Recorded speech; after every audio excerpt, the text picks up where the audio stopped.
Good afternoon, teachers. We are waiting for everybody to join in. We'll wait another 4 to 5 minutes and then we will start off with the session.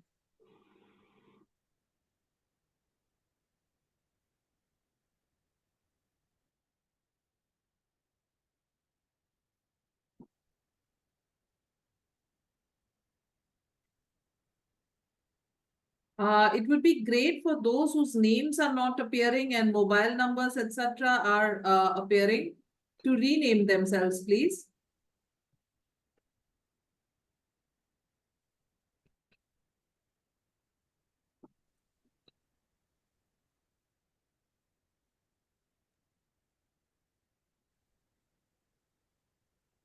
I can see a couple of Xiaomi's here. If you could please rename yourself, teachers.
Someone seems to have raised their hand. Is there a query?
A warm welcome to everyone, to all the educators who have taken time out to join us today.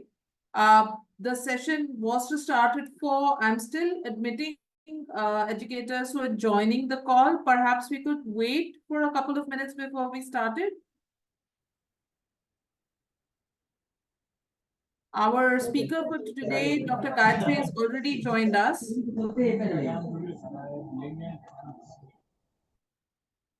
Recently, somebody's raised their hand. Yeah, I have been asking if they could unmute and speak.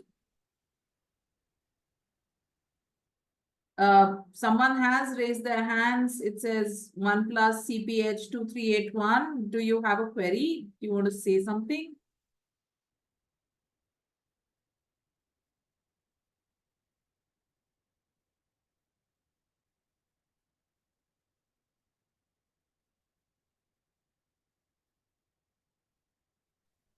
Good morning, ma'am. Good afternoon. Good evening, ma'am. Good evening.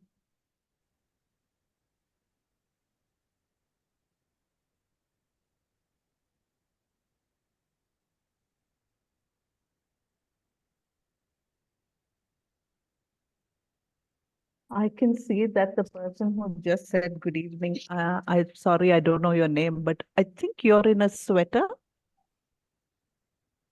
Good evening, ma'am. Yes, ma'am. Yes, and I am so jealous at the moment because we are dying under 40, 41 over here in Hyderabad. So Here. Yes, ma'am. Good evening, ma'am. good evening. So where are you from? I'm from Manali, Himachal Okay. Pradesh. Okay, I can see. So you all are still enjoying cool weather. I speak. Yeah, while we are getting roasted, pretty much. Okay, ma'am. Bye. Thank you. Catherine ma'am, should we begin with the session? I think a I lot of the think- participants have joined, and I'll Yes. keep admitting them as they come into the waiting room. Good afternoon, ma'am. Good afternoon. Good afternoon. So, Myself, Krishni Rajput. yeah, so I think we could start presently. Shall I begin or I'm Right, so let's begin with today's session. I have placed everybody on mute. If you have any queries, please raise your hand and I will ask you to unmute and you could ask a question, or better still, you could send the question on the chat box and we could respond to them as they come in, or once a particular part of the session is over. Our speaker for today, Dr. Gayatri Raman, has joined us, and she was the one who was asking us about the weather. And now she'll take us on to phonics for today. Yes. Thank you, Vajanti. I'm a little Zoom unsavvy, but let me try anyway. I think this should work. Yeah, good afternoon, everybody. And I hope you can see me. I probably will, what is it?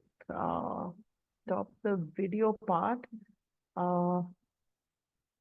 and get on with business. So thank you for joining in. I think on a Saturday afternoon, early evening, probably looking forward to spending your weekend doing other things. But we will go through this quickly, I promise. And I think there are about 300 participants. So Vajanti, you've given me a pretty arduous task, keeping 300 teachers listening on a Saturday afternoon, not an easy job.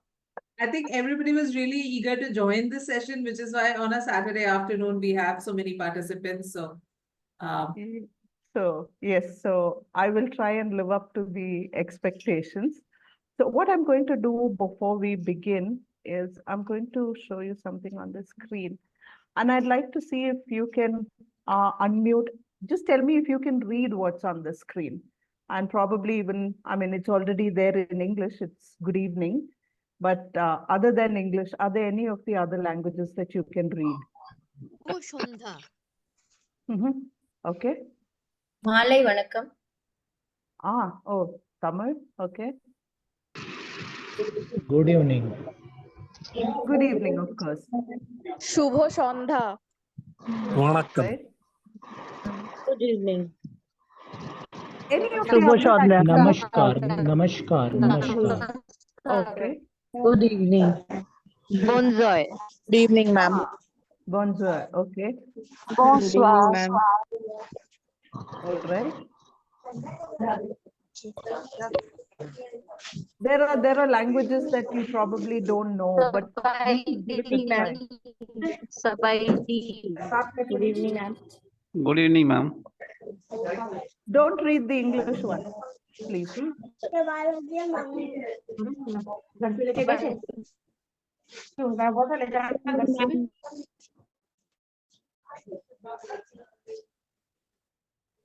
Vijay, Yeah, there are multiple voices. Hello.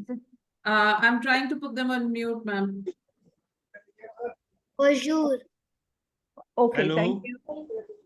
There's somebody Hello. saying So- hello. Not Right, only the I- teachers, but a few principals are also there. Yes, Good thank you evening. for joining. Vajanti, you're muting me too, I think in between. Yeah, I think Okay. in when I hit mute all, you're getting muted as well. Yeah, it's okay. I will keep an eye on the mute button. Will do. But yeah, okay. So there are other languages that you've been able to read. Can someone tell me what helps them to read the other languages? Is it that you know those languages?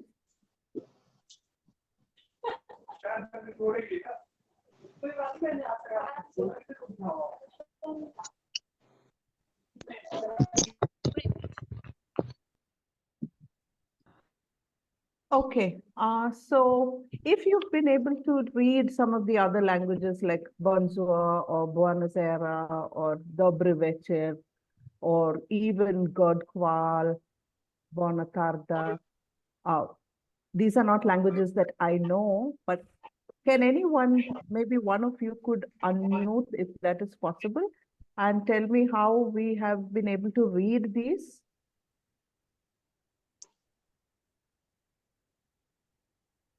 Because we know the alphabets.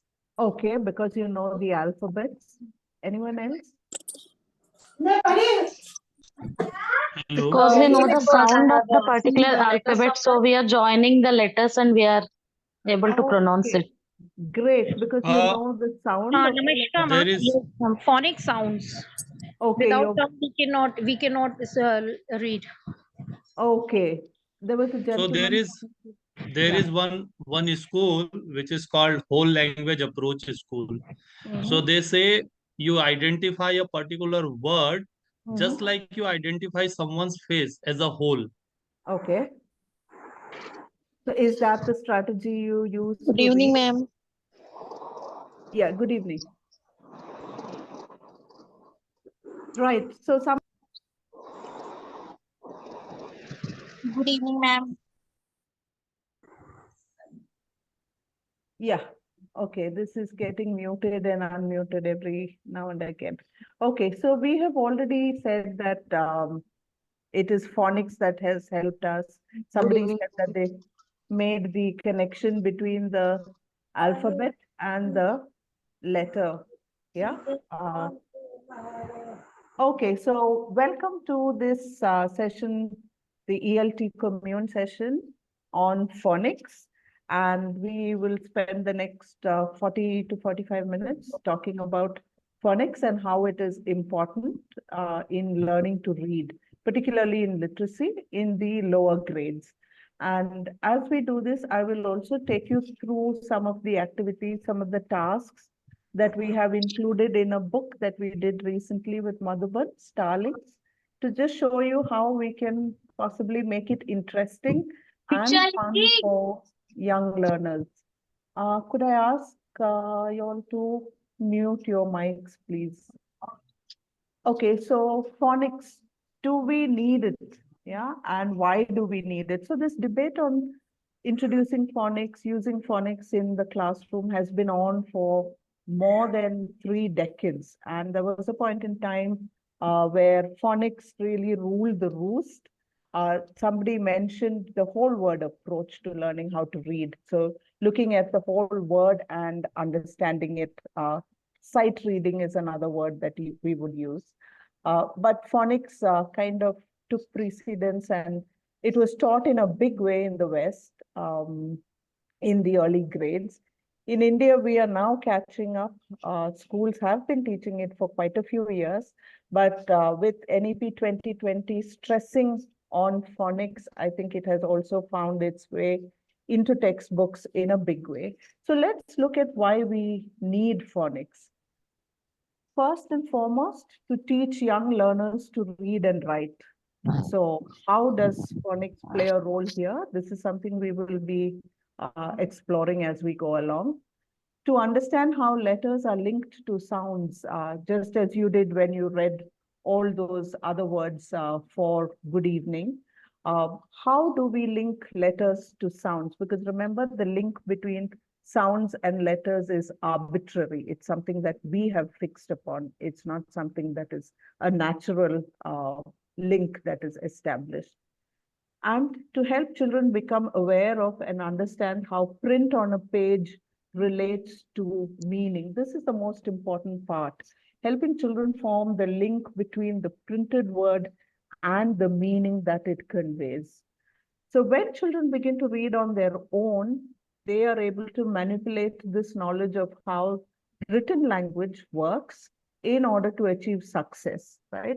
Success here meaning being able to read on their own, understand what they read, become successful readers. And this is where phonics instruction becomes useful.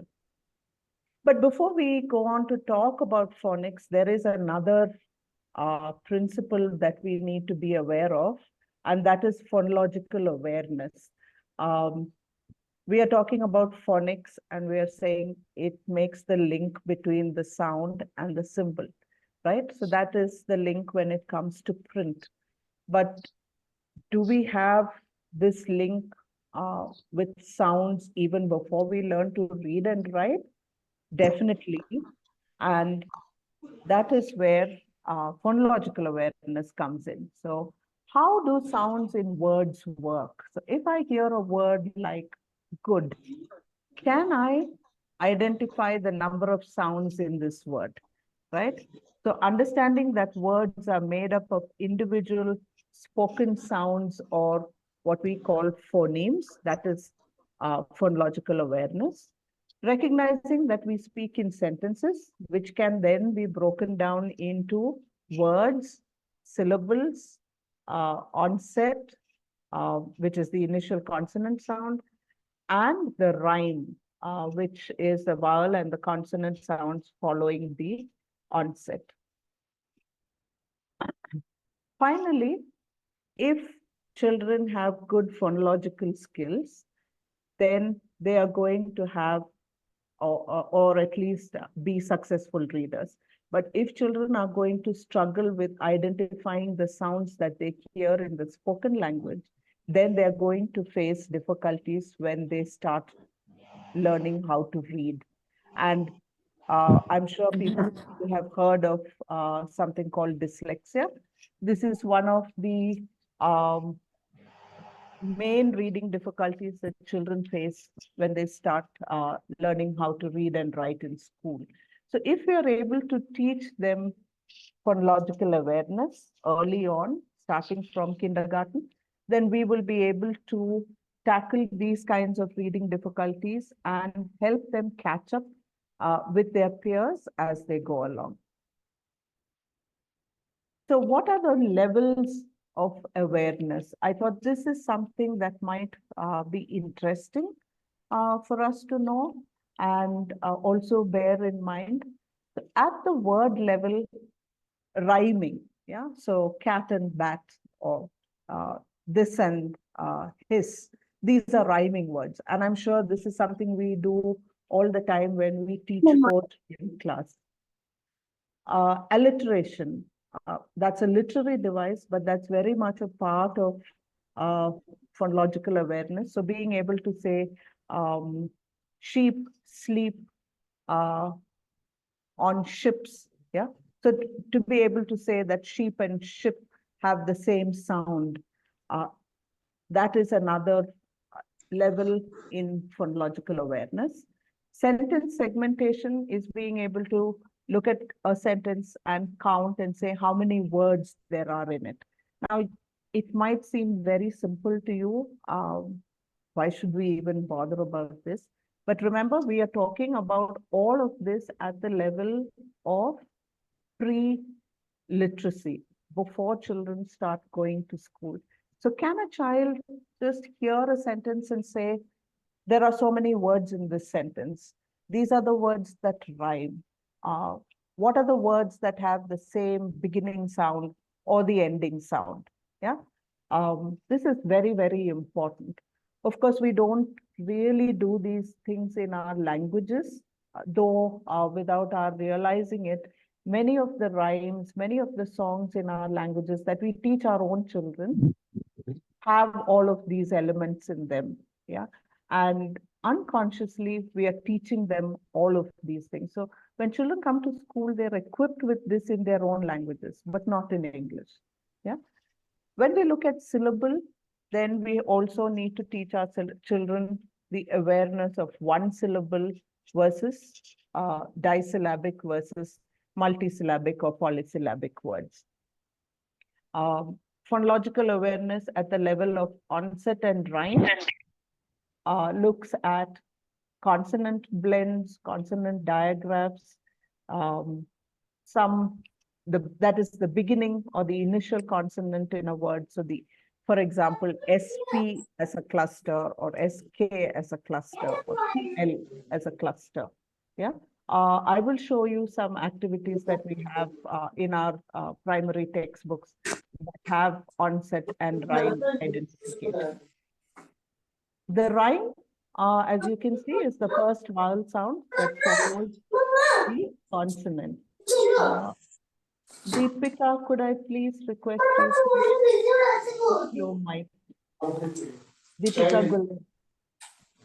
Could I please request everybody to be on mute? Otherwise, I'll put everybody on mute, and ma'am, if you could unmute yourself again. Sure. Right. And finally, the most important probably level of phonological awareness is phonemic awareness. Yeah. The ability to identify and manipulate individual sounds in a spoken word. So for example, looking, as I said, to hear good and say that there are 3 sounds in it, to be able to take away the first letter and say, okay, the remaining 2 letters in this word are oo and d, or just take off the last letter and say that, okay, there are only 2 sounds now, and that is g and oo. This is very important in that children learn to manipulate words, learn to see patterns, learn to see that there could be what we would otherwise call kangaroo words, smaller words within bigger words. So this is where they learn to see patterns. This is where they learn how to put words together, break them apart, especially when they come across unfamiliar words.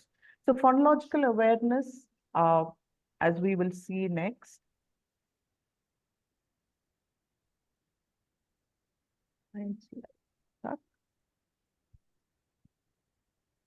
Just a minute. Yeah. Okay, so what is phonological awareness then? Once more. This can be a game changer, as I said earlier, for children with reading difficulties, as well as for any other child. And we should be teaching it because this helps them to understand how words work. Manipulating sounds within words in speech will help them to become adept at decoding. And when I say decoding, what I mean is being able to attach sounds to the written symbol. This is the first step in learning to read, right? So if you're able to do this successfully in speech, then you will also be able to do this when you come across the word in print. You will also be able to learn how to spell and eventually read economically and effectively. And what do I mean by reading economically and effectively? I will come to that in a bit. Okay, so research has consistently shown that there is a strong correlation between phonological awareness skills in kindergarten, and reading achievement in as early as first grade. So this is where we need to probably also think in terms of how and when we teach phonological awareness and when we get down to phonics and the teaching of the alphabet as we are accustomed to.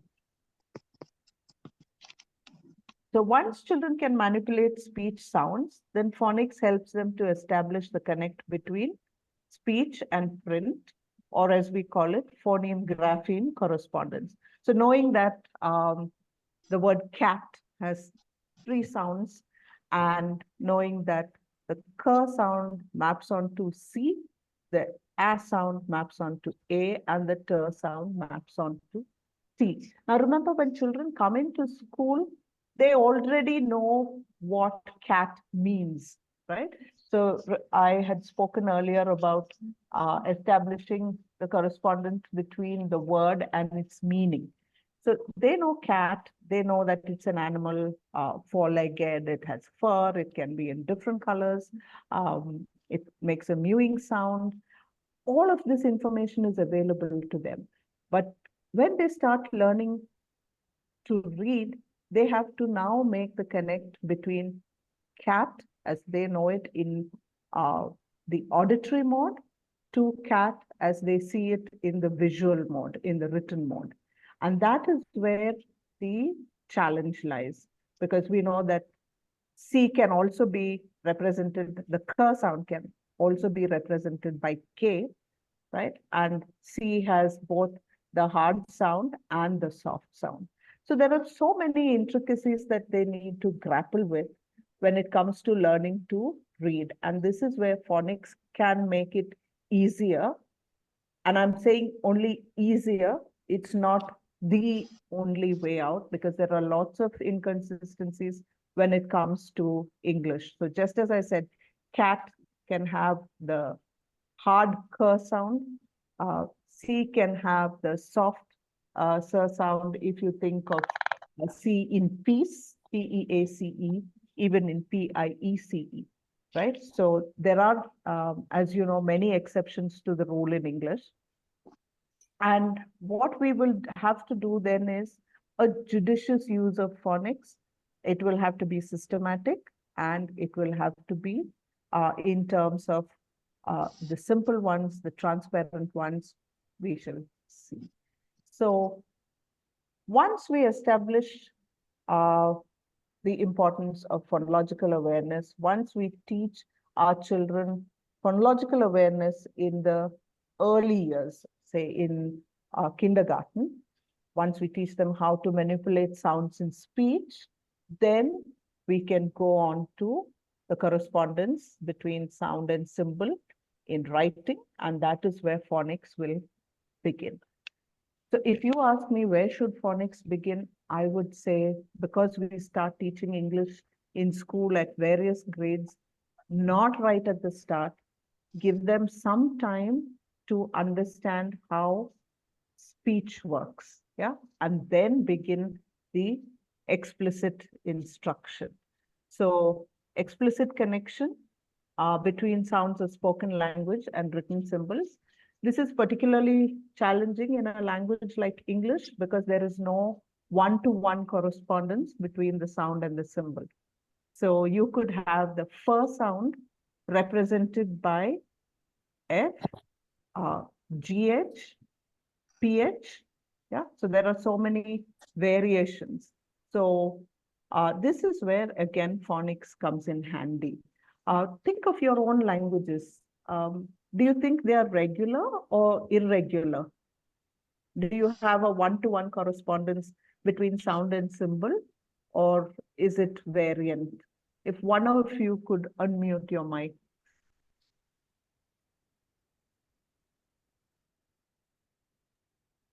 Or maybe Vajanti, it's not a great thing to suggest at the moment. Yeah, so if we look at our own languages, Indian languages, for instance, you would find that many of them are regular languages. So you have only one symbol for one sound.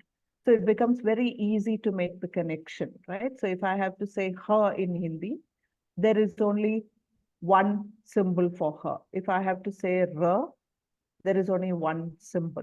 Yeah. So this way it makes our languages much more easier to read. So how does phonics help with a language that is irregular like English? It helps to develop decoding skills. Importantly, it promotes automaticity in word recognition. And what do I mean by automaticity? The ability to look at a word, not spend time on it, and be able to decode it. So if you look at words like the, that, this, you hardly ever spend even milliseconds. Yeah, this is because repeated exposure to the word, whether through phonics or as whole words, has made this automatic. So you don't spend time. And when you don't spend time decoding each of these words, then you have resources, cognitive resources that are freed up for the more important part of reading, which is comprehension or making meaning. It also helps children to apply common patterns in unfamiliar contexts. So if they're going to encounter words or letters in a new context, phonics will help them to decode these words, right? And that helps them to improve their reading accuracy. And why have I put Wimpy Kid here? This is something that I kind of lifted off from as an example from my nephew, who had, of course, been taught phonics. And he decided to pick up this book, which was way above his level at that point. But what I found interesting was he used phonics, so the w, e, p, e, wimpy, and then k, e, d, kid. So when he first read wimpy, however, it was wimpy, yeah, because the Y had that sound in his mind. So, but the important point is that he was able to decode this, and this is what phonics will help us do. So we are going to be able to help them to. Could you please mute your mic? Yeah, Chanda Sharma. Please mute Ma'am, it. what's also happening is quite a few of them are writing in saying they can't hear you. So Oh. I've been advising them to leave the call and join again to see if it helps. Okay, okay. But this Is is this better. any This better? sound is better. Okay, okay. So I think I'll just hold the mic up to me. Yeah. I think it's a huge call. There are 468 participants. Yeah, 465, 468 participants.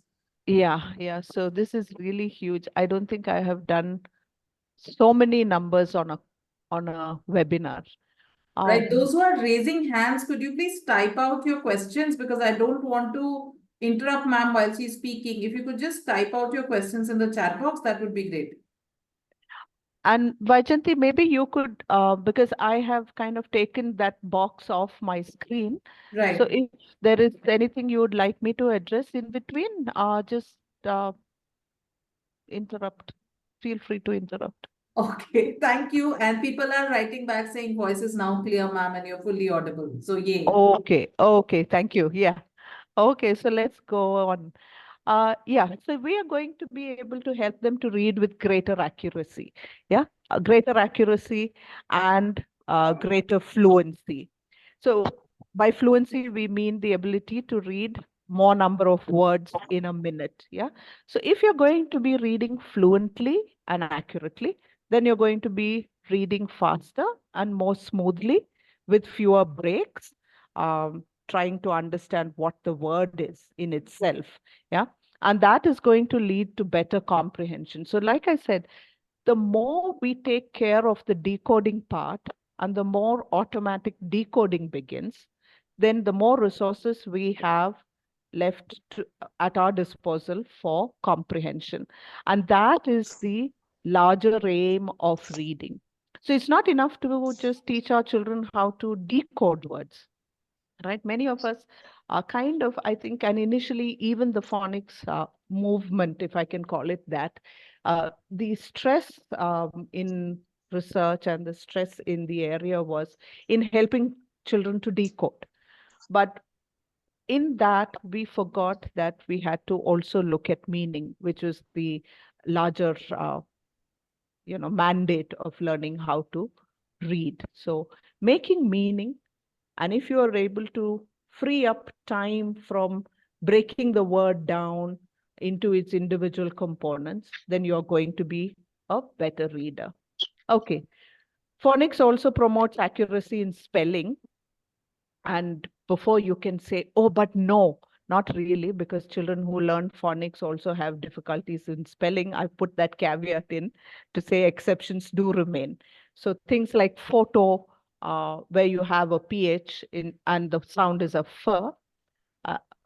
And this, I think, is where the American spelling comes in with its FOTO, simplification of spelling, right? But the reason why you have a PH in photo is because it's a borrowed word. So what phonics does is, at least for words that don't have these kinds of exceptions operating, it promotes accuracy in spelling, right? So children learn to spell better, they can read better, and they can develop their vocabulary. Now, how do we develop vocabulary through phonics? Well, it's simple. First, you have a word that you don't know, perhaps, and I've given you an example here. Anti-national. Comes across a word like this. What the child can do, and this would be for a slightly older child, he or she can break it up into its segments, right? If you break it up and look at the root, you will find that nation is the root. Then you look at national, and then you can say anti-national.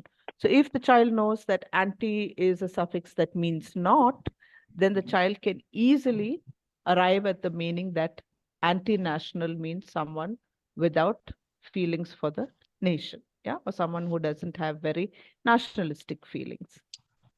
So this is one way in which you also are teaching them to develop their vocabulary. You teach them how to segment, you teach them how to put together, segmenting and blending. Blending is when they learn to put word parts together, right? So this helps them to develop their vocabulary.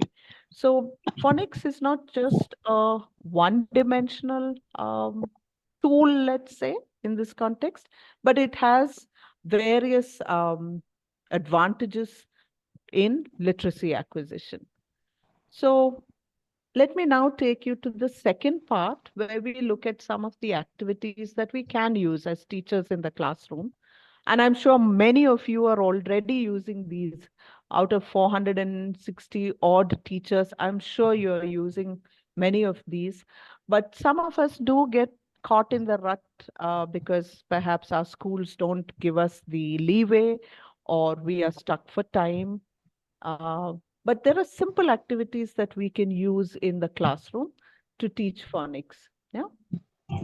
And you can see here, there are illustrations. So one of the simplest things they can do in class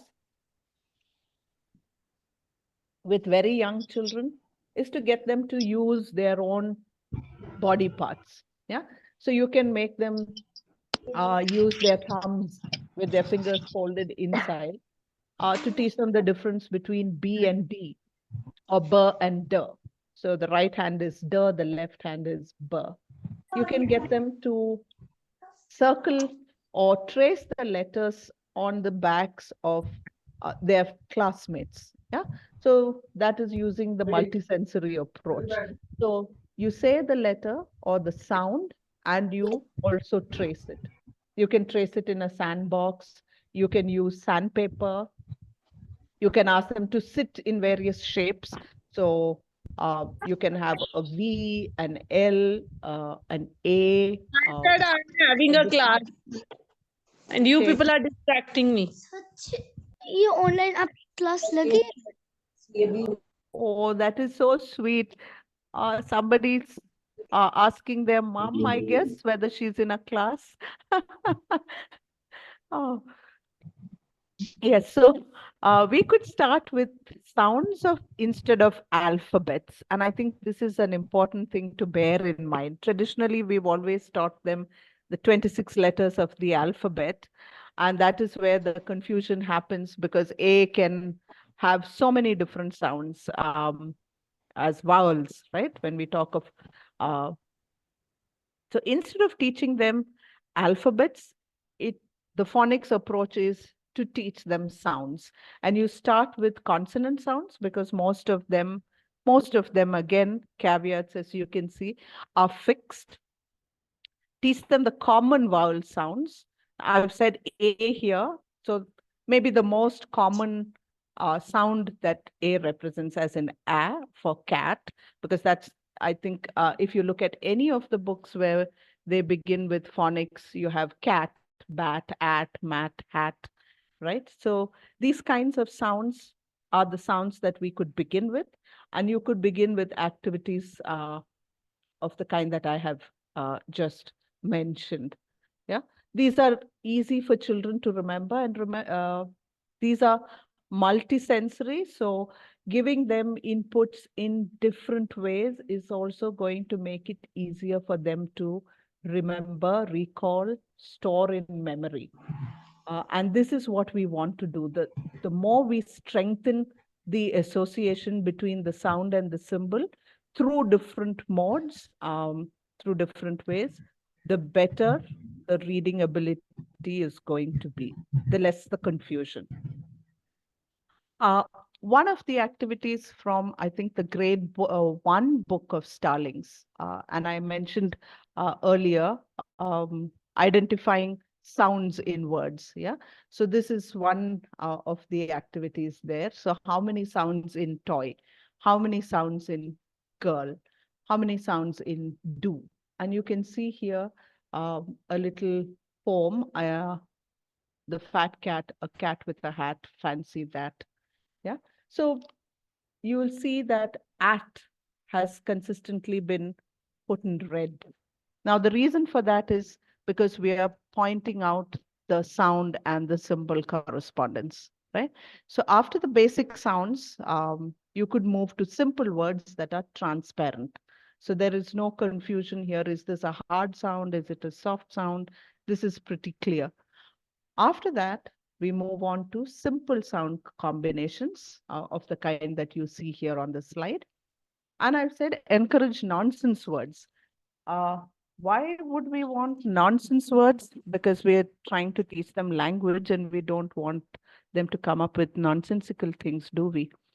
Well, this has the backing of research in that it shows you that children are able to apply a rule that they have learned to a completely new context. So this tells you that they have learned the pattern, tells you that they have internalized the pattern, and that they are actually now creating in a very creative way new words that don't exist, but which could possibly exist in the language if the language allowed it to.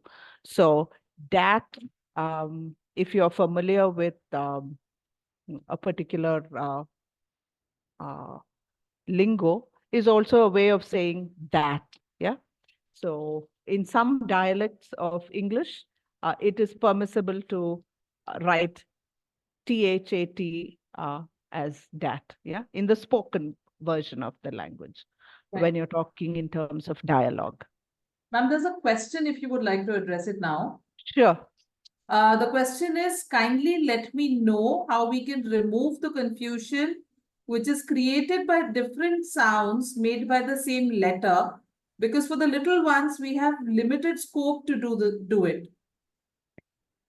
Yes, so this is where I said we will have to take it up step by step. Yeah, so I would go back to my earlier slide and say, let's think of the ones that have fixed sounds first. Yeah, when we are teaching them phonics, let's first go with the most common sounds.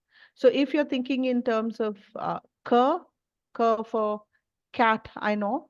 So let's take only the hard sounds that C makes. Also tell them that k can be represented by K as in kite, because they will come across that a little later. And later, once this has been established, we could then move on to the soft sounds. Yeah, so, the soft sound of C as in peace. So it will have to be step by step. It does not help if we bring everything in. So if you look at phonics instruction books that deal with phonics instruction, you will find that the books are graded. And each of these programs goes only step by step. So the words in the stories are also heavily graded. I don't know if some of you are familiar with Clifford, the Big Red Dog, or the Dr. Seuss series. These are famous series.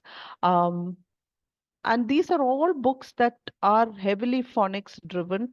So you will find the gradation happening. So once again, gradation in terms of words, gradation in terms of sounds. And the back of the book will tell you, or sometimes even the inside cover of the book tells you, in this book, these are the sounds that we are dealing with. So any phonics pack that you pick up or that you intend to use, you will find is graded and approaches sounds in a very, very systematic manner. I hope I've answered that question, Vajanti, and the person who asked the question. I hope you're satisfied with that. It's all clear to me. Ma'am hasn't written back, but I think if she has further queries, she'll write back again. Okay, right. So which is why, yeah, this example here. So you can see here that it's only the at sound that is being targeted, not any of the other sounds, not the th sound, because there is a th in the, in with, in that. You can see that there is a variation already there, but we are not using that at all. We are only focusing on at. Here is another example or an exercise. Now, once you've taught them words, you can ask them to go through a maze like this, yeah? And you can get to the end of the maze and help the monkey find his tail only by going, matching or joining the words that make the W sound. So if a child is not able to do that, then you know that this sound has not yet the child has not yet been able to make that correspondence between the w and the w that is used to write this. Okay. There's another example. Again, you will see that this is a consonant and a vowel cluster here. So the sound B and the sound ad. Yeah, this is again based on a poem. I haven't put down the poem, but these are words that appear in the poem. And children have to circle the words that make the sound B, so dobby, chubby, grubby, and the words that make the sound ad. Yeah. So these kinds of activities actually help them to say the word, hear how it sounds, see it in print, make the connection between the sound that they hear and the sound that they make, and the printed letters that they see on the page. And warning, we need to do this repeatedly. The more often we do this, the better it is. So just as we talk about revision of grammar, revision of vocabulary, revision of sounds. So every time we go through a set of sounds, it's also good to go back and revise other sounds. This is from, I think, a grade 4 textbook, where you are looking at spelling patterns. So not only now establishing the sound symbol correspondence, but also kind of, because they're in a slightly higher class, also telling them that the same sound can be spelt in different ways. So you'll see there's a slight gradation, right? Now it becomes a little more complex, and we are saying that the k sound can be represented by K, it can be represented by C, it can be even an LK, where the L is silent, and then there is a QU, which also has a k sound. So as you go further up in grades, you increase the level of difficulty. You bring in the more complex sounds. It's not that you are making it more difficult, but you bring in the more complex combinations that are possible.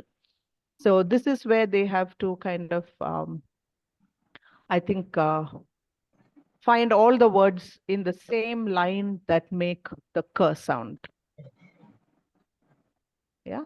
So helping children to see spelling patterns as well and make the connection between different spelling patterns with the same sound.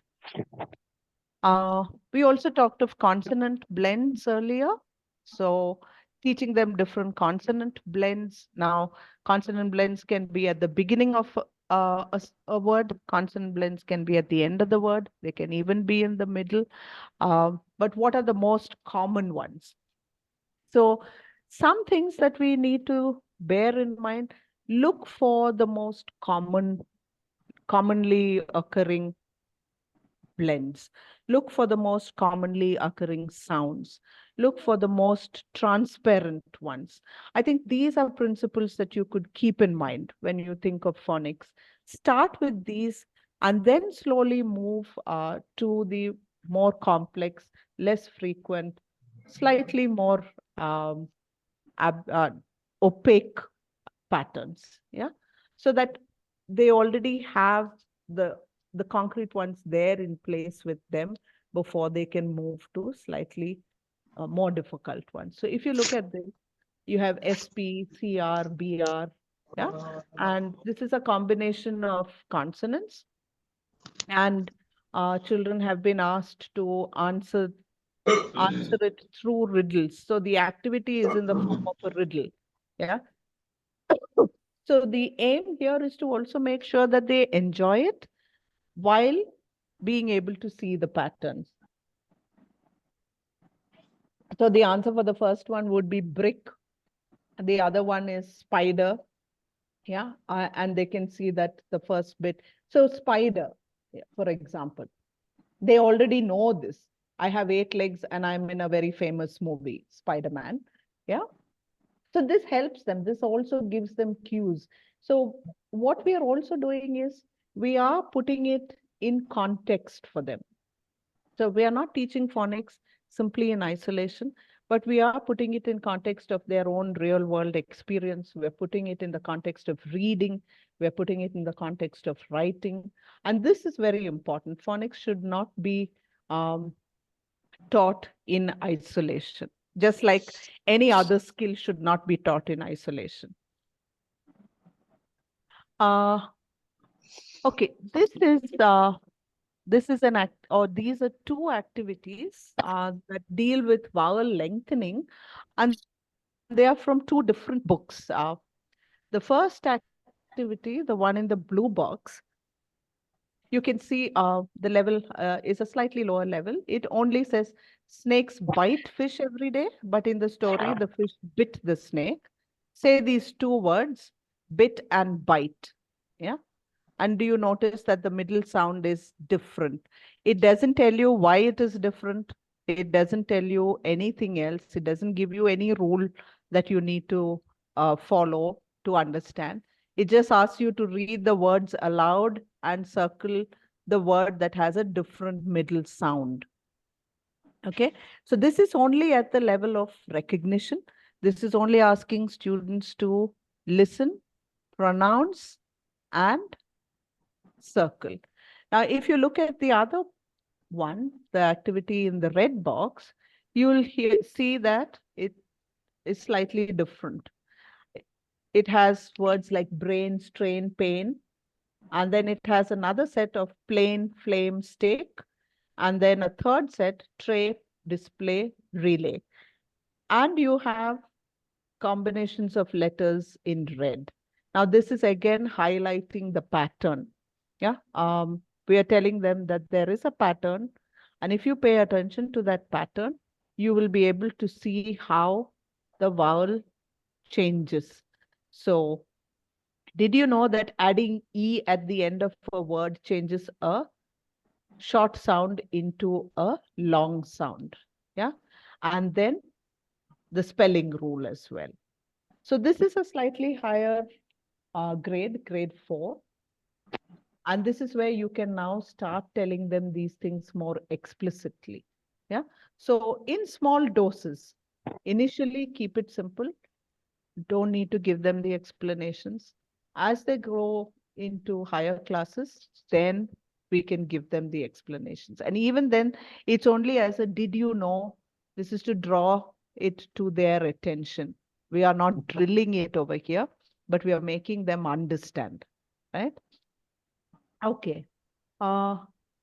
This is an important activity, not only for phonics wise, but even phonological awareness wise. If you remember, I said segmenting, blending, removing the first letters to see if there is another word.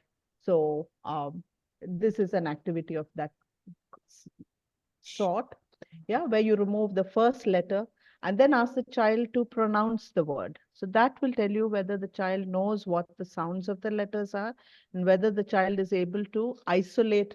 You can even do, if you, what is the first letter in this? Okay, it's a B. What does the remaining part of this word sound like? Utter. So put it together. That would be a segmenting activity.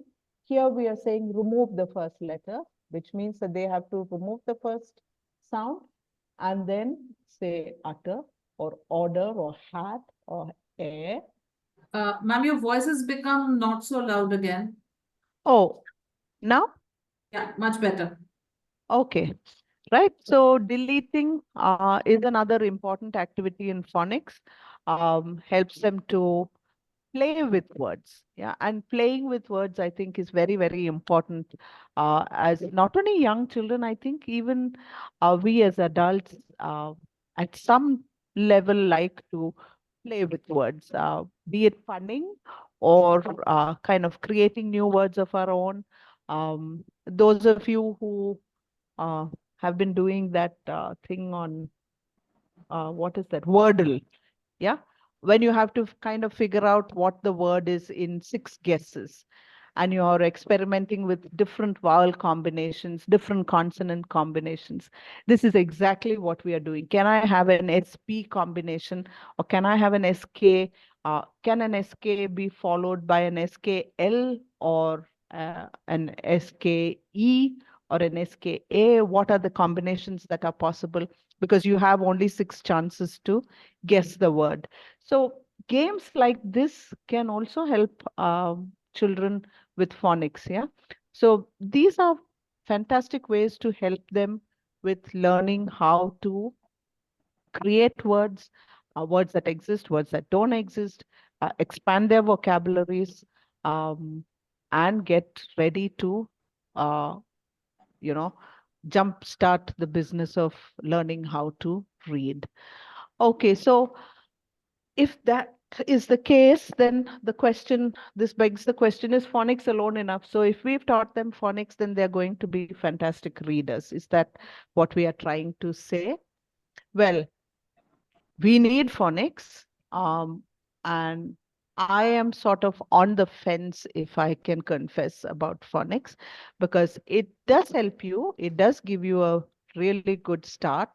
But it has to be in the context of a language-rich curriculum, meaning that it should be through songs, through games, through stories, through activities, not phonics by itself. It should be systematically taught. And as I said earlier, not in isolation from other skills. So if you're reading a story, ask them, oh, what are the sounds that you are hearing in this story?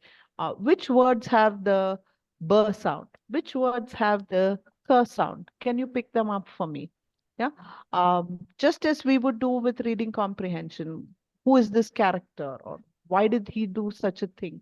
So just like that, it should be in the context of rhyme. It should be in the context of stories.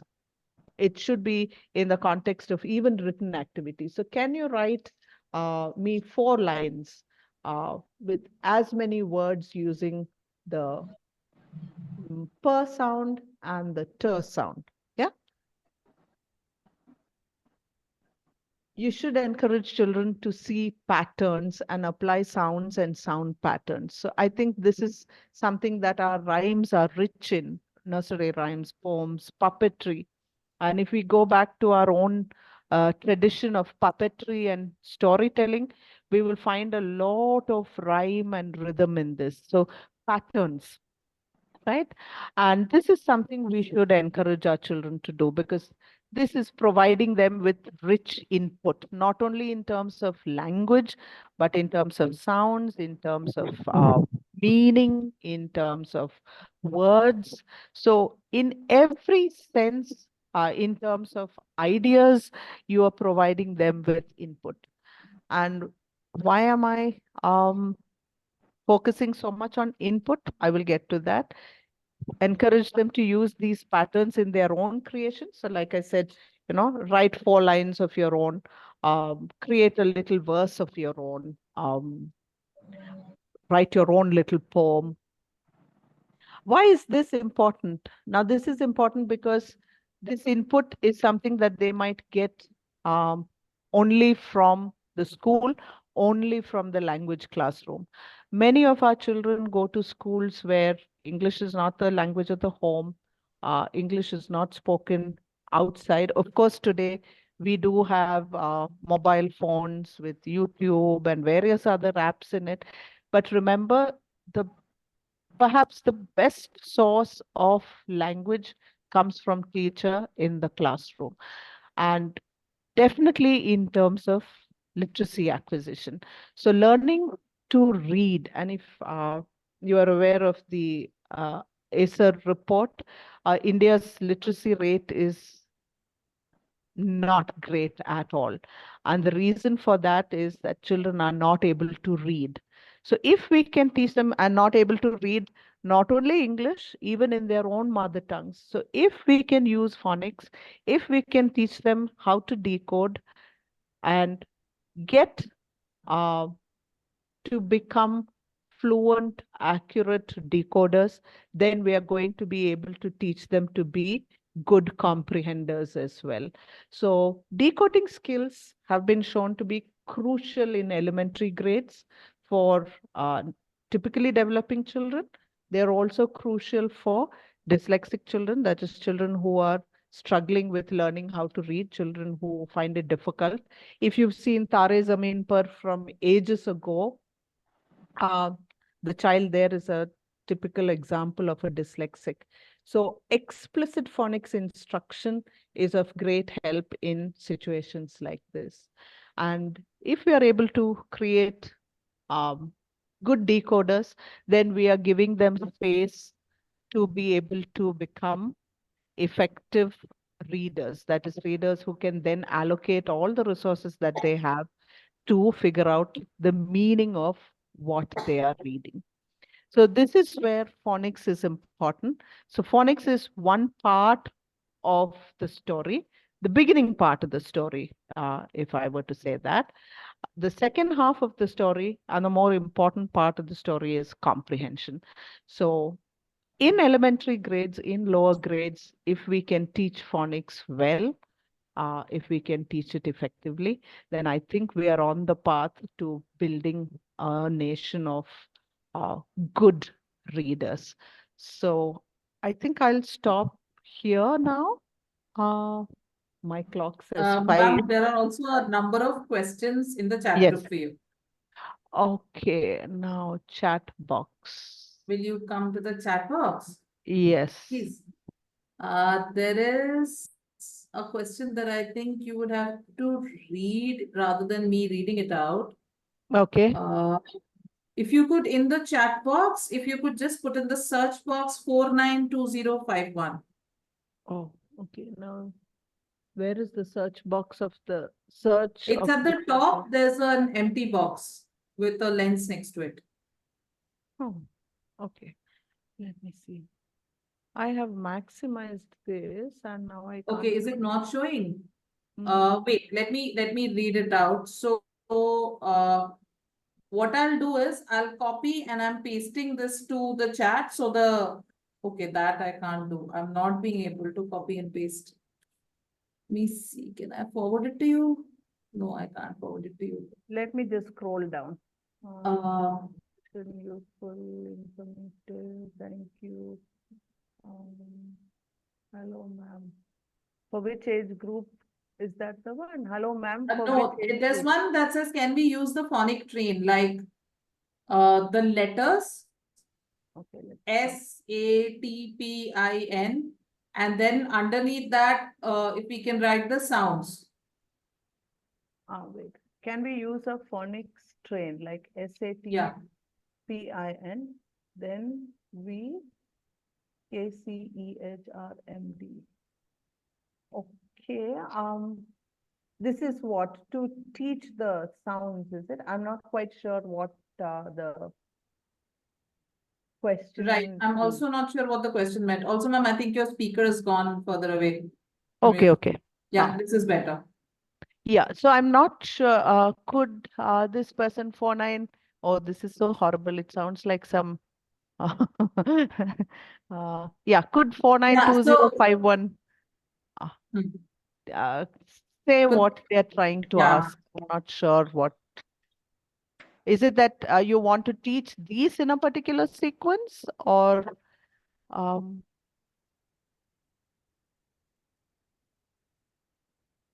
Yeah, they've raised their hand. Let me unmute them. Let me try to unmute. Yeah, I've asked them to unmute.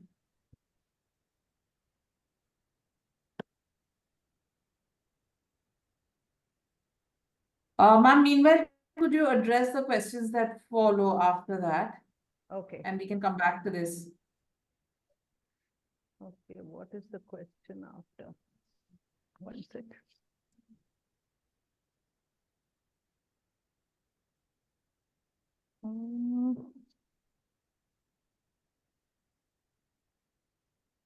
Oh my.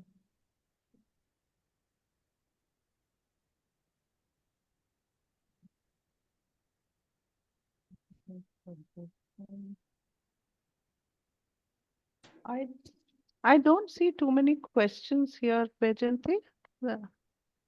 Ma'am, there were a few questions. How to start giving knowledge of phonics to a 2.5-year-old child? Okay. Well, I would say don't start teaching the child phonics, but you could read. So I think the biggest thing to do as a parent, and I'm assuming that this would be a parent as well, would be to read to the child. So I can tell you from my own experience that I used to read to my children, and we used to use these Clifford the Big Red Dog books. So as they keep seeing it and you keep using your finger and moving it, you will find over time that the child recognizes these. The child does a little bit of, initially you will find a little bit of blabbering, which is the pre-reading stage in itself.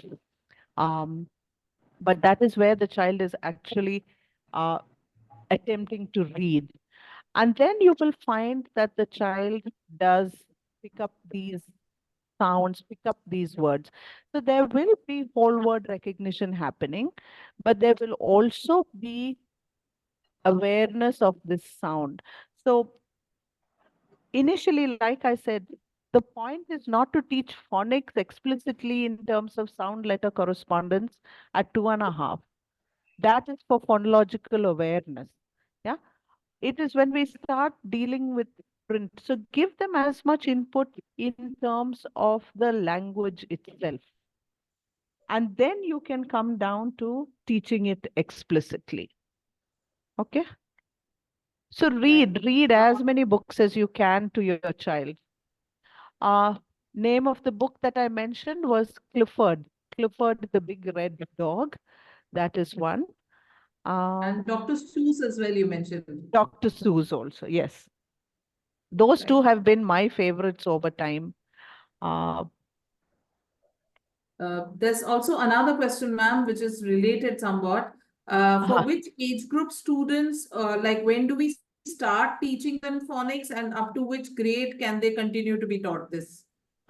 Yeah, I think ideally phonics begins when they start at around 4, 3, 4. Some schools begin very early because we want to kind of um, beat everybody in the race. But if you ask me personally, I would say just let them be with language. Don't, you know, I'm very much against teaching them to read and write, especially write. If you think of it, how did you learn your own languages? Until you were 3, perhaps you never had any exposure to the written form of the language, right? 3 or 4. So you had 3 years time, 4 years time, just listen to the language. Nobody wanted you to write anything.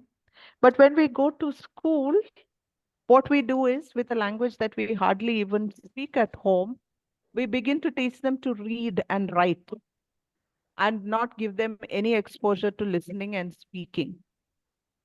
So we are doing it backwards when it comes to English, in a very different order from what we do when we are doing our own languages.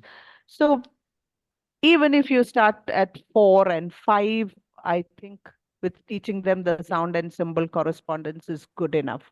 And the maximum we would go up to is probably the primary grades, grade 4, grade 5, not beyond that. Because by then they would have learned all the rules. Yeah. And 6 and above, it's time to focus on comprehension, not on decoding. Am I right, Vaijayanti? So even in the books that we've done, we've stopped with phonics at 5, We have 4 or stopped 5. with phonics at 5. We have stopped Yeah. with phonics at 5. Yeah, yeah. So starting in 1 perhaps and going up to 5. So right, ma'am. I don't think there are any more queries in the chat box. okay, okay. If there are any more queries, could you please raise your hands and I'll unmute you?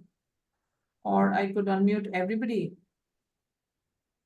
Okay, I've unmuted everybody. I asked everybody to unmute. So if you have any queries, further queries, you want to ask ma'am something, then this would be the time to do so.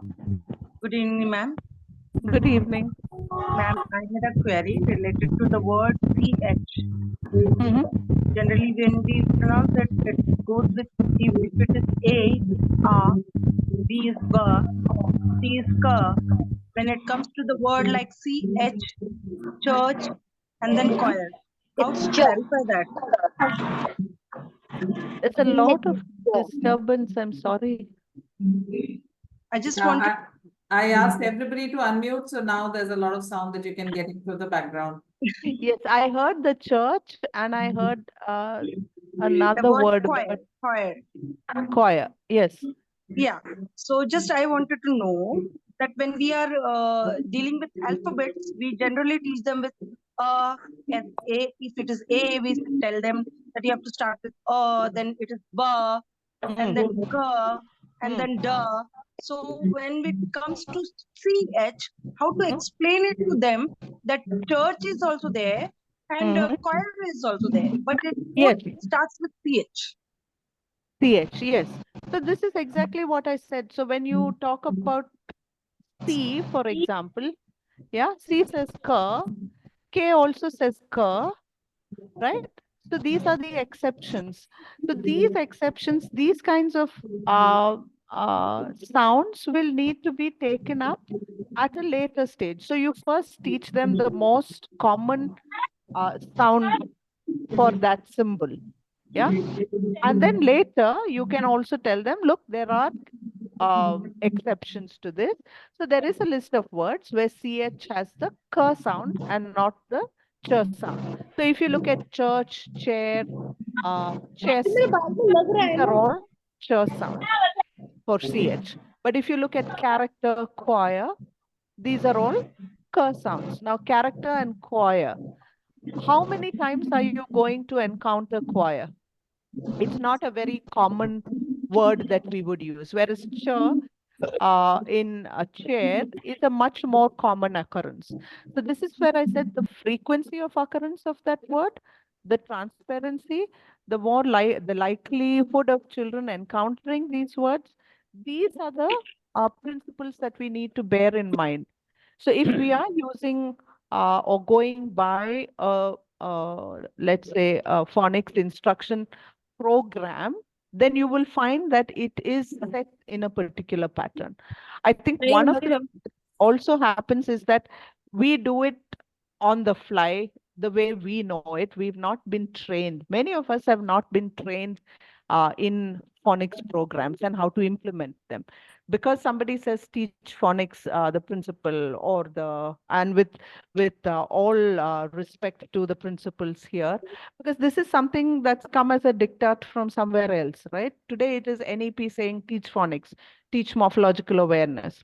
Now, the why, the how, the principles behind it are not explained.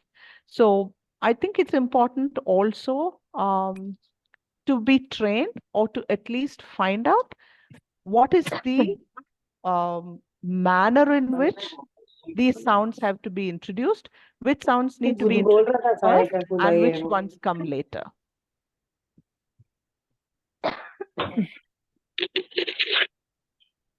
I hope I've answered your query. Ma'am, may I Yeah. ask a question? Please, please. This is Rajpriya from Graphite Higher Secondary School, Mandideep. Ma'am, it's not exactly related to something phonics, but yes, somewhere related to pronunciation only. Okay. When students ask the question related to why do we keep the words letters as like silent letters, why do we treat them like this? Whatever I have got to know, so I explain them that letter is not silent. Actually, it is making like a combination of sound with the another letter. Okay. So there are As like various rules for this, right? So if you Okay. look at words like I said, photo, these are borrowings. Yeah. So many of the words, if you look at English, English is not a language that is so made much up of words structured, I that are would say. entirely English words. Yeah. Yes, yes. It has borrowed heavily from French, Roman, Greek. Yeah. Yeah. Yeah. Latin So and Latin, yeah. So all of and these now many more from languages, Hindi as well. now, yes, of course. Plenty of Indian languages. So it carries with it the pronunciation from that language. So while the spelling pattern is the same, the pronunciation has come from another language. So if you look at CH, and this is going back to the CH doubt, CHEMISE is chemise, right? So there's a sh sound. कल now in आपने the मेरे साथ CH. वही तो धोखा किया, इसलिए मैंने बोला मेरे को पैसा शेयर करो।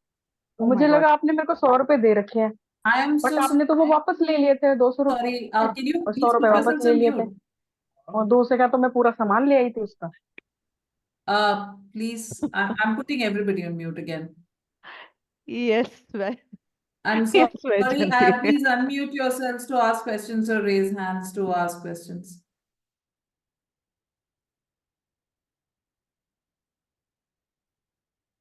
Ma'am, I think you're also on mute. You'll need to unmute Yes. yourself, please. Yeah, Thanks.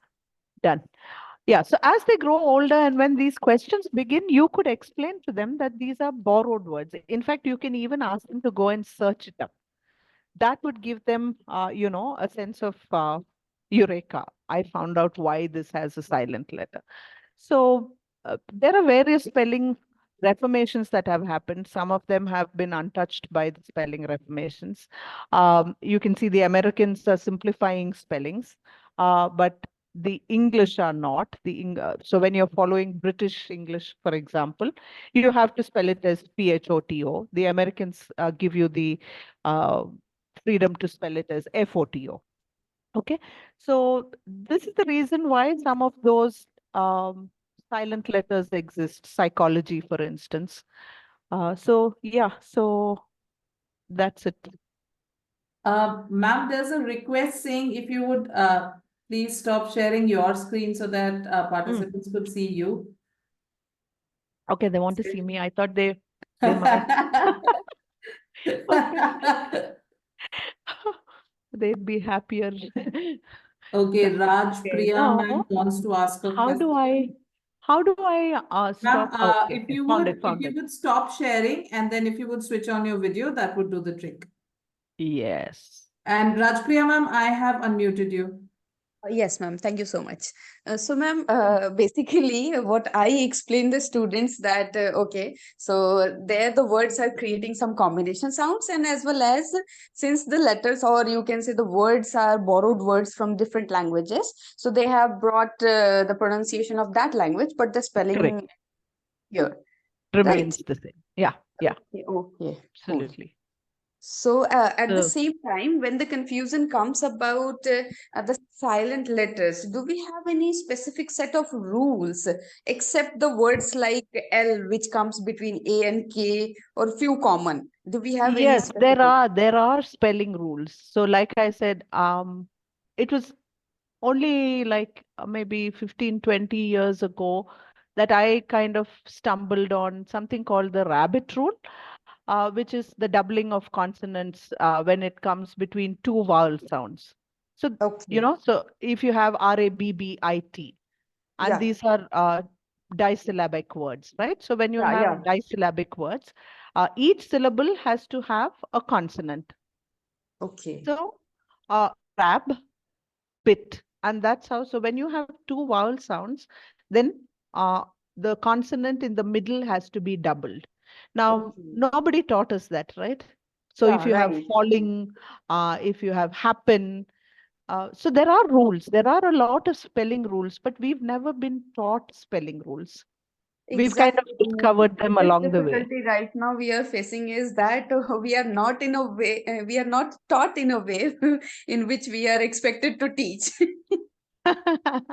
Yes, but I am also not sure because sometimes we have this, especially I think Indians have this love of rules and, giving all the rules. So in addition to all the grammar rules that we teach, we will also start, dumping spelling rules on them. Yeah, exactly. So yeah, so we need to be a little judicious. So as long as we are aware of it, at least as teachers, whenever there is a doubt that comes up, I think we could tell our students, or at least bring it to their notice that there is something like this, and this is why you have to kind of double the consonant or not pronounce this letter when it comes with another letter, right?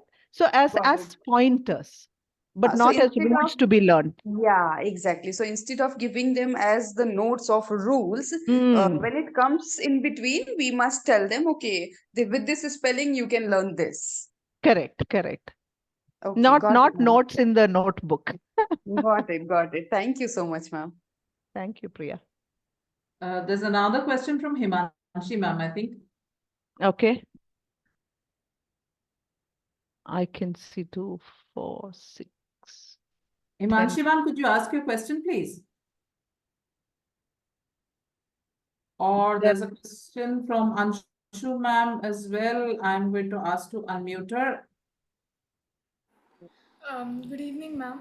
Good evening, Anshu. Actually, I was having that till which standard should we teach the phonics to children's? Yes, that we've said grade 5 max. Okay. Thank you for the clearance. Thank you. Yes, there's Seema Sharma and there's Diksha Goyal. Right. So I'm just going to start with whoever has raised their hands. Arpita ma'am, I've unmuted you. I've asked to unmute you. Could you please ask your question? I can see a raised hand.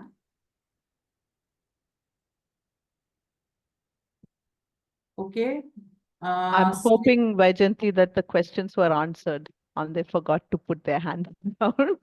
Yes, so am I, but maybe they have questions. Sonika ma'am, I've unmuted you. Ritu ma'am, I've unmuted you. Vincent sir, I've asked you to unmute. If you have questions and your hands are raised. Yes, I have a question. Great. Great. May I? Please. I am Vincent. Ma'am, thank you for everything. Just want to ask you about phonetics. I'm not talking about phonemes in particular, but phonetics, Mm-hmm. because now the reading habit is diminishing. Yes. The reading books we see, forget about the younger ones, elders also, they do less reading. So my question is, should phonetics, the way a word should be read, taught, and if yes, in which grade, in what way? Because we talk more of phonics rather than phonetics. I'm paying attention to phonetics, please. Yes. I would say Thank you. don't teach phonetics. Okay. Okay. Yeah. We don't uh, need to teach pronunciation of individual words precisely the way the IPA chart tells us. Okay. And I'm sure you agree with me that we don't need to speak Queen's English either. Mhm. And well, the larger picture is being able to read. And with phonetics, my thing with phonetics is, why do we need to teach them all those symbols? If at all you want to teach them, I would say teach them at only the higher grades. Even there, I wouldn't think it necessary at all unless children are going to pursue a future in literature and language. Because you really don't need to, especially in today's world. If you go and look at your online dictionaries, for example, they will give you the pronunciation of the word. There is an audio file which you can click Yes, on and ma'am. you hear the Yes. pronunciation. So, in a sense, unless you're really going to work with language, work in phonetics, there's really no need to know all those IPA symbols, is there? Uh, and when it comes to correct pronunciation, I think the more important thing is to be intelligible. As long as you are not creating breakdowns in communication with miscommunication, then I think intelligibility is what matters. Not uh, if you actually look at it, even the King of England probably is the only person who speaks RP, right?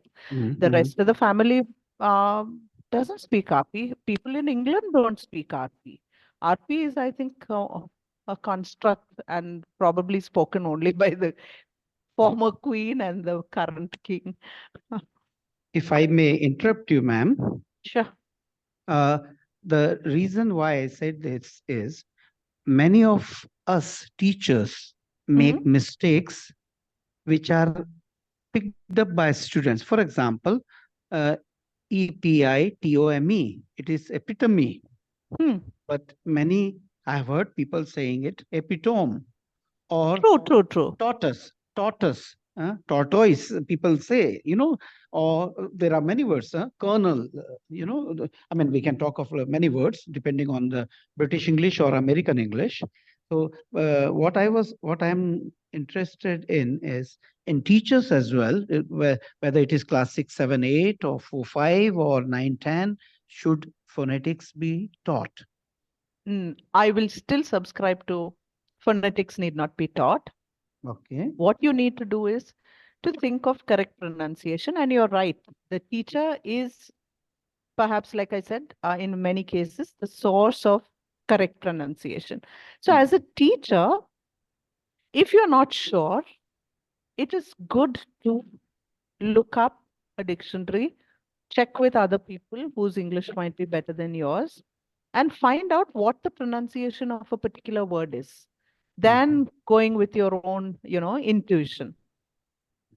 Now, there are so many words that, even I thought I had the pronunciation right. And I think I speak fairly well-pronounced English. Yeah.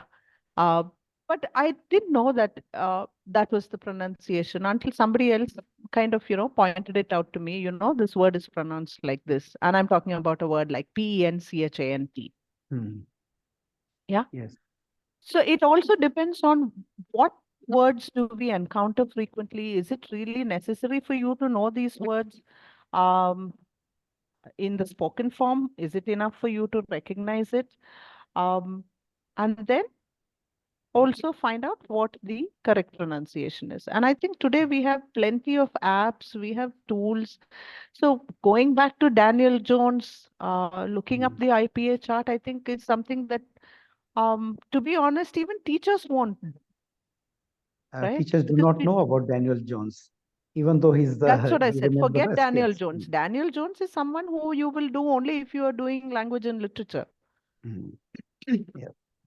Yeah, Right. so Ma'am, there are other Thank questions. you, ma'am. Other Got that. teachers Thank are you. waiting with questions. sure, please. So two teachers have asked how to teach, how to pronounce V and W, because there seems to be some confusion with kids as to how to pronounce it. Okay, so this is what my teacher taught me. When you say V, you bite your lips. So it's V. And when you say W, you round your lips. So W. Yeah. So that's the simplest thing I can think of to teach your children. A simple rule to keep in mind. So for W, just round your lips.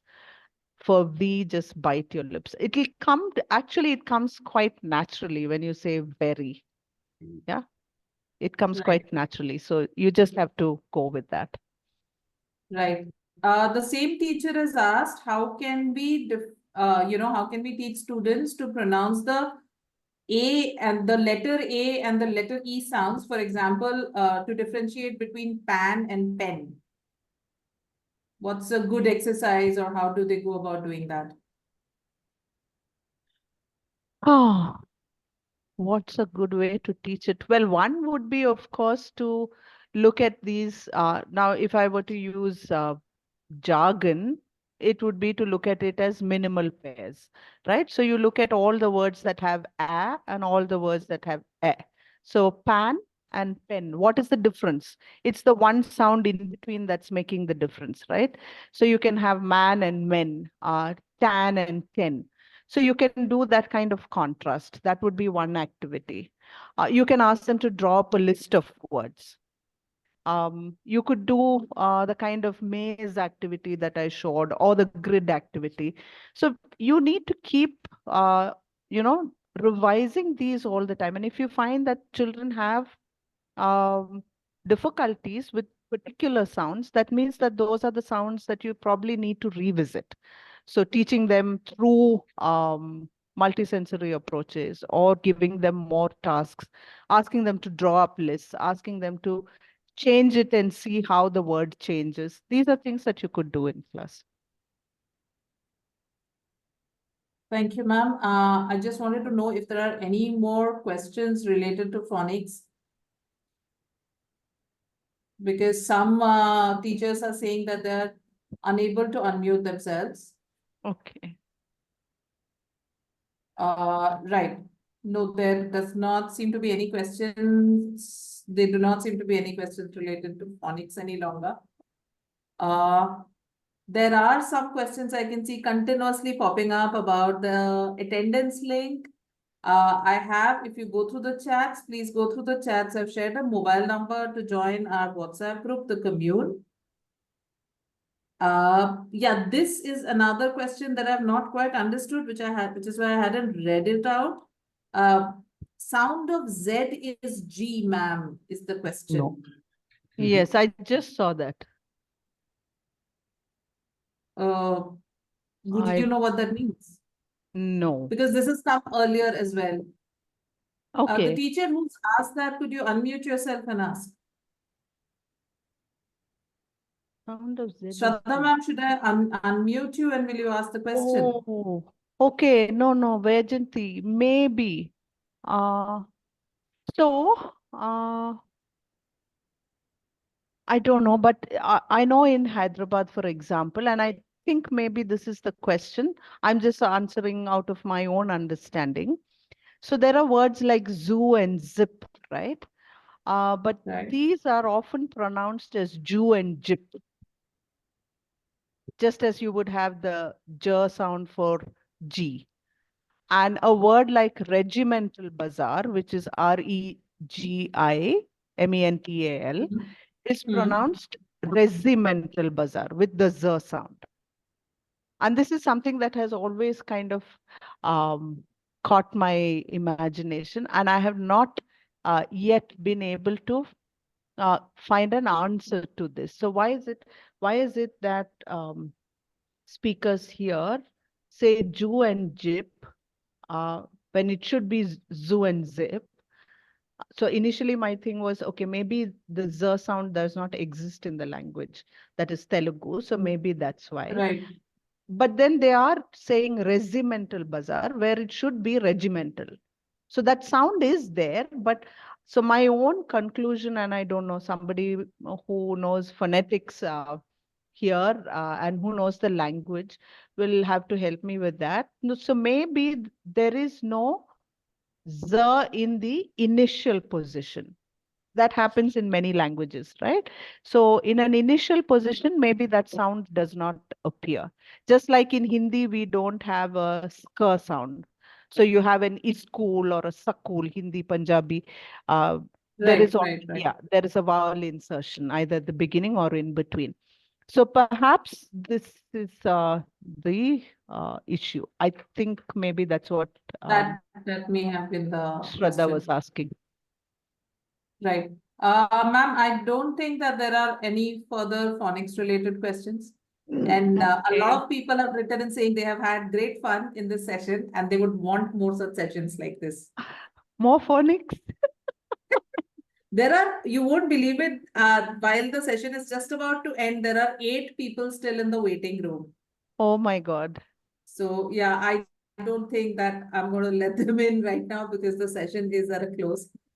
It was wonderful having you, ma'am. And this Thank you. is because, you know, your name was there and the topic was phonics.